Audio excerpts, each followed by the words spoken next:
Louisiana's estuaries are home to economically and recreationally important fish and bird species, among many others. While these charismatic organisms are beautiful and some are great to eat, there's a group of organisms that fuel life in our estuaries that you likely don't think about very often. These organisms are called phytoplankton and are the focus of my dissertation research. Phytoplankton function a lot like plants, and they can range in size from smaller than a strand of your hair up to about the width of your pinky. They can exist as single, solitary cells, but some can bloom in numbers so large they can be seen from space, as you can see in the satellite image behind me. When this growth occurs, we call them blooms, and they can be a completely natural part of an ecosystem cycle.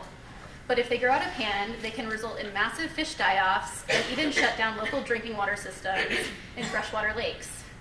This is when blooms go from being blooms to being harmful algal blooms, which we call HABs. HABs have been increasing in frequency worldwide, and this has been attributed to increasing temperatures and increased levels of nitrogen and phosphorus, which basically act as a fertilizer for phytoplankton. In coastal waters, we've been seeing increased numbers of toxic cyanobacteria, which are also called blue-green algae bloom. So, bringing this all back to Louisiana, blooms have not been a huge problem in our estuaries, but as you all know, Louisiana is losing land at an alarming rate, and our state has many restoration activities planned to try and rebuild and deliver sediment to our coast.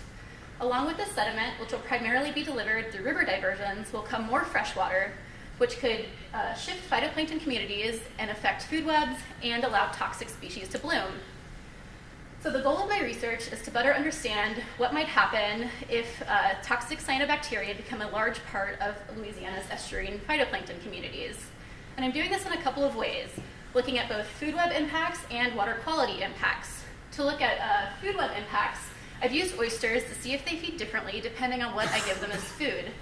Some oysters are given water straight from an estuary that have a natural phytoplankton community, and some are given this water plus cyanobacteria to see if they feed any differently.